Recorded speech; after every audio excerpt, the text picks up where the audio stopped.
Hi, I'm Professor Silver, and today I'll break down the history of Ash's Melmetal, detailing its transformation from a weak little Meltan into one of the anime's most physically powerful Pokemon. It's difficult to pinpoint the exact episode where Ash's Meltan first appeared.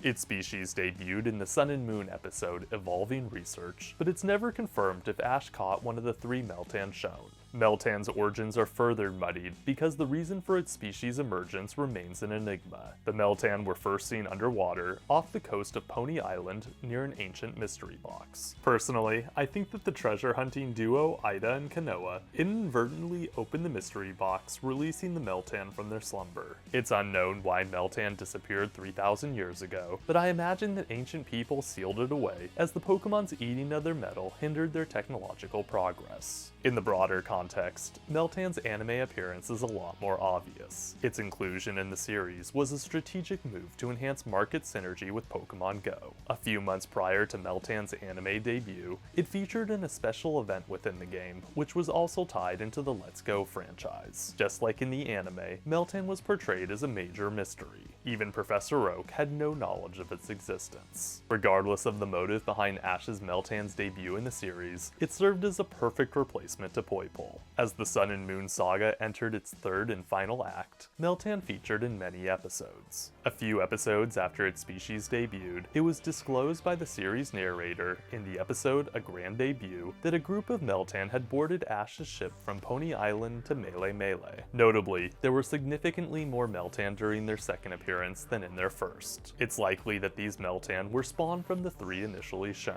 One of the most incredible aspects of the Meltan species is that they multiply their ranks by consuming metal. They're kind of like the Mogwai from Gremlins, but instead of multiplying by touching water, they merely eat a bunch of metal. When the Meltan finally reached Melee Island in the episode Show Me the Metal, their love for metal caused them to be a major nuisance for nearly everyone they met. After they devoured all the metal in a boat shed and chewed through a manhole cover, they fell into a sewer and separated into 2 distinct groups. While one group got startled by an Alolan Rattata and attempted to eat a Magneton, the other followed Team Rocket, devoured their base, and ate all of James's bottle caps. Eventually, the first group invaded the Ultra Guardian's base, coming into conflict with Lucamine's Clefable. Clefable treated them like household pests, so they fled her presence, inadvertently entering the Pokemon School. At the school itself, the Meltan continued their antics by eating Sophocles' tools. Ultimately, their presence became known to Ash when Lily mistook one for a hex nut. Ash discovered Meltan was a Pokemon after his classmates' prodding revealed it could use Flash Cannon. Thanks to Sandy's prodding as well, Ash and his friends learned many things about Meltan during their first meeting. According to their research, Meltan attacked when overstimulated, had the power to generate electricity, liked to wag its tail when happy, and possessed steel typing. Regrettably, the research session ended after Kiawe's Marowak started its welcome dance. While most of the Meltan fled from Marowak's flames, one stayed behind and bonded with Ash's Rowlet. At first, Rowlet scared Meltan to the point that it literally lost its head. Rowlet later earned its affection though, by retrieving the nut before a wild Murkrow could steal it. Due to Rowlet's heroism, that particular Meltan decided to stay behind in Ash's backpack rather than tag along with its friends when they tried to eat the Pokemon school bell. Luckily for the school, Kamala thwarted the Meltan's efforts by ringing the bell. This caused their hex nuts to spin. The frequency that the Meltan generated attracted the Splinter group that had found itself besieged by Team Rocket. As a result, at episode's end, the 2 groups reunited at the Ultra Guardian's base. All the while, the lone Meltan remained in Ash's backpack, snoozing and bonding with Rowlet. Towards the start of the next episode, Got Meltan, Ash was still none the wiser that Meltan was living inside his backpack. Rowlet kept his friend's existence under wraps, even after it chewed through a frying pan.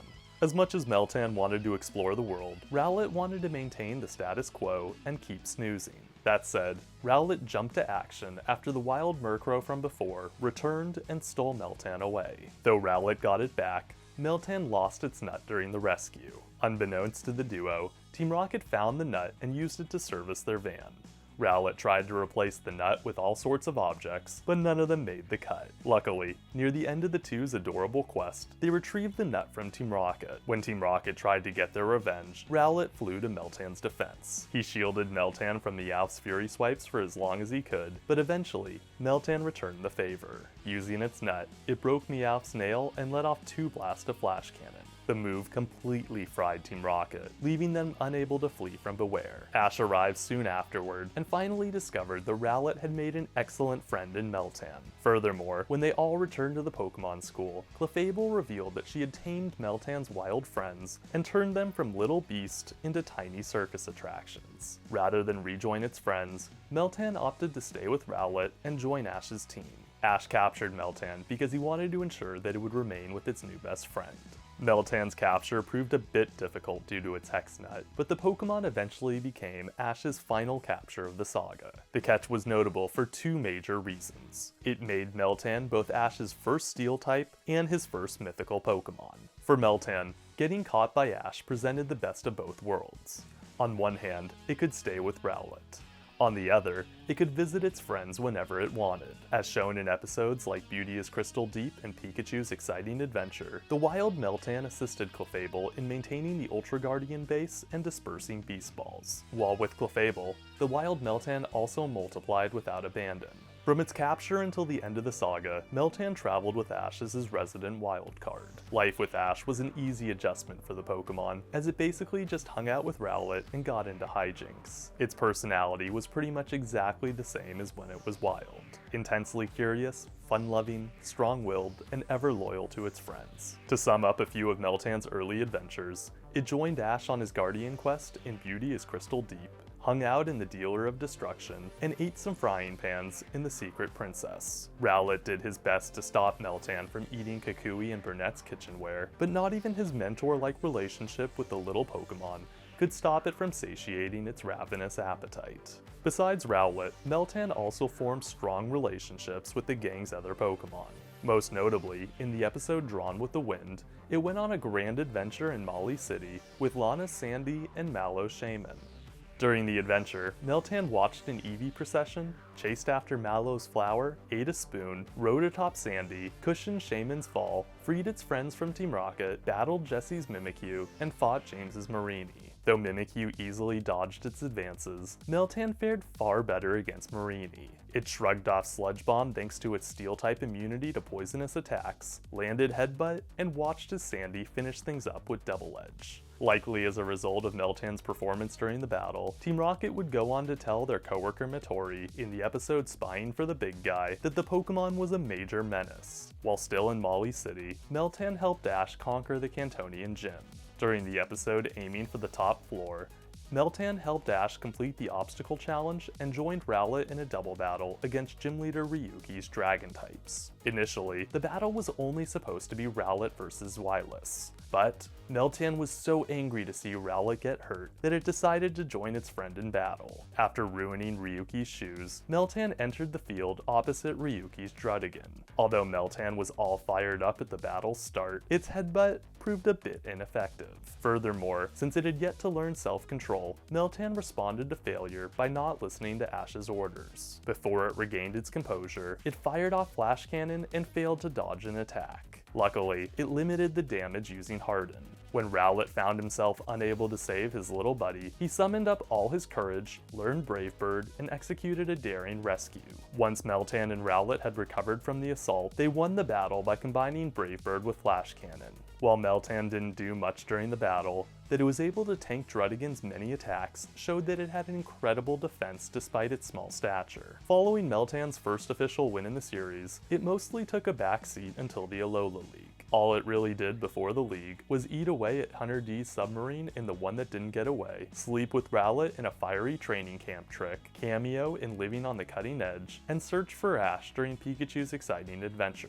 During the adventure with Pikachu, Meltan palled around with Rowlet, disclosed an affinity for Ash by trying to wear his hat, revealed itself as a thrill seeker while sledding, fell into a Whale Lord, fried a Crabrawler, and Flash Cannoned its friends. It delighted Meltan to reunite with Ash, but what likely made it happier was getting a win at the Alola League in the episode Battling Besties. Ash intended to use Pikachu in the pre-quarterfinal battle, but Faba cheated by having his Hypno telekinetically summon Meltan instead. Though Faba thought that fighting Ash's weakest Pokemon would give him an advantage, he totally underestimated Meltan's mythical nature. Hypno dodged Flash Cannon, reflected Headbutt, and used Hypnosis, but Meltan still won in the end. It turned things around by eating Hypno's metallic coin and letting loose Flash Cannon. Winning the battle advanced Ash to the quarterfinals, where he battled House Decidueye with Rowlet. Meltan cheered for Rowlet as it battled in the episodes Imitation is the Sincerest Form of Strategy and Battling on the Wing. Seeing Rowlet's tenacity inspired Meltan to get stronger itself. As soon as the battle concluded, Meltan ventured to the Manalo Stadium roof and started to spin its head in an effort to summon its friends. Meltan's friends journeyed underwater to the stadium in the episode The Wisdom Not to Run, before finally arriving in the episode Final Rivals. They arrived only moments after Professor Oak met Meltan, and the Pokemon fried him. Rather than reciprocate the professor's advances, like Muck might have done, Meltan blasted him with Flash Cannon and signaled its friends. Upon reuniting with them, it did the dance of its people and absorbed all its friends into itself. By absorbing them all, Meltan evolved into Melmetal, becoming 12.5 times larger and 100 times heavier. Melmetal was composed of many individual Meltan, but its personality didn't change upon evolving. The only major difference in personality between Melmetal and Meltan was that it became overly obsessed with showing off its new muscles and proving itself to be an absolute bruiser. In terms of physical strength, it's arguable that the only Pokemon that could compare to Melmetal's power were legendaries, Ultra Beast, Brock's Blissey, and Beware. Using its newfound strength, Melmetal could bash its opponents in a move so unique that Kukui dubbed it Double Iron Bash. As an aside, I've always found it incredibly interesting that Professor Oak was able to identify Melmetal as an ancient Pokemon. This is in stark contrast to Meltan, who the history books had no mention of being the Pokemon's pre-evolved form. Though Melmetal's new form pleased Ash, the one that Melmetal truly wanted to please was likely his buddy Rowlet. The Grass Quill Pokemon was taken aback by his friend's new form, but eventually he became impressed with its muscle. While Rowlet could no longer snuggle Meltan in Ash's backpack, he found solace in the fact that he could squeeze into Melmetal's chest. Ash dubbed their adorable fusion Melrotal. Since Melmetal evolved so as to help Ash win the Alola League, the first thing of note that it did after evolving was battle Gladion's legendary Silvally in the League Finals. In a move that many would find totally unbecoming of a future champion's Pokemon, Melmetal ran into battle without Ash giving an order. It likely did so because it was overconfident in its new strength. Luckily, Ash rolled with the punches and adapted his strategy to incorporate Melmetal's enthusiasm. He worked alongside the Steel Titan to ensure it landed Double Iron Bash, deflected Air Slash, put on the pressure with another Double Iron Bash, and thwarted Crush Claw with Flash Cannon. Unfortunately for Ash and Melmetal, Silvally stayed strong and retaliated with a fury few could rival. It dodged Double Iron Bash, fired off Crush Claw, accepted the fighting memory, evaded Flash Cannon, unleashed Multi-Attack, used Air Slash, and finished the battle with an epic victory by preempting Flash Cannon with one last strike with Multi-Attack. In spite of Melmetal's losing the battle, its sense of self-worth was hardly affected. It still thought of itself as a massive bruiser. After Ash defeated Gladion and became Alola's first champion, he and Melmetal trained for their exhibition match with Kukui. At the start of the episode, Exhibition Unmasked, Ash helped Melmetal master Double Iron Bash by increasing its force, speed, and accuracy. During the battle with Kukui, Melmetal replaced Pikachu against Empoleon in the episode of Full Battle Bounty. It did way better against Kukui than Gladion because it never once questioned Ash's orders. Opposite Empoleon, Melmetal spun through Hydro Pump, activated Flash Cannon, tanked Whirlpool, and won the match with Double Iron Bash. Unfortunately, its next opponent, Incineroar, defeated it thanks to its high level and fire-type super effectiveness. Incineroar tore through Flash Cannon with Darkest Lariat, intercepted Double Iron Bash, and won out with Blast Burn. Later on in Ash and Kukui's match, in the episode Fiery Surprises, Ash would replicate Kukui's strategy to defeat Melmetal by having his Naganadel immobilize Lucario and blast it with Dragon Pulse. Following Ash's victory, Melmetal celebrated with Rowlet and ate metal food in the episode Dreaming of the Sun and Moon. The celebration didn't last long, however, as Ash decided to go home to Kanto in the very next episode, Thank You Alola, The Journey Continues. In quite an awesome fashion, Melmetal bid him farewell using a jetpack. While Ash competed in the World Coronation Series throughout Journeys, Melmetal and the Alolan crew stayed behind in Alola with Kukui rather than return to Oak's lab.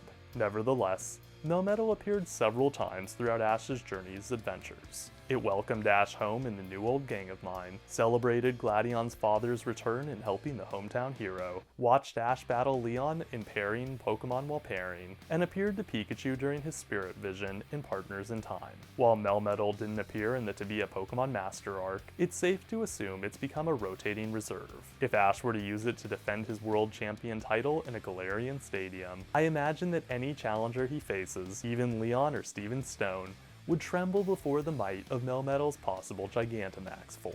As that concludes Melmetal's history, let's get to its battle record. Melmetal beat Meowth, Wild Crabrawler, Ryuki's Zweilous, Ryuki's Druddigon, and Kukui's Empoleon. It lost to Gladion Silvally and Kukui's Incineroar. Move-wise, Melmetal used Double Iron Bash, Flash Cannon, Harden, Headbutt, and Thunderbolt. Melmetal is an immensely fun Pokemon. Its friendship with Rowlet was beyond sweet. Moreover, I've always enjoyed Melmetal's strength-based fighting style. My biggest issue with Melmetal is that it didn't get a dramatic story arc like the rest of Ash's Alolan Pokemon. When compared with Poipol's harrowing journey and Litten's losing of Stoutland, Melmetal's antics seem almost trivial. I think it could have been improved as a character had the writers delved more deeply into its species' ancient lore. Had the writers expanded upon Melmetal's mysterious origins and tied it into Alolan history, they could have made it far more multi-dimensional. Beyond more lore, I also would have loved to see Melmetal get a rival. Lycanroc, Rowlet, and Incineroar were all bolstered as characters through their various rivals. All that said, I still enjoyed seeing Melmetal with Ash, as it was always a dream of mine to see him get a mythical or legendary Pokemon. And on that, class is adjourned. I'm Professor Silver. Until next time, catch you later.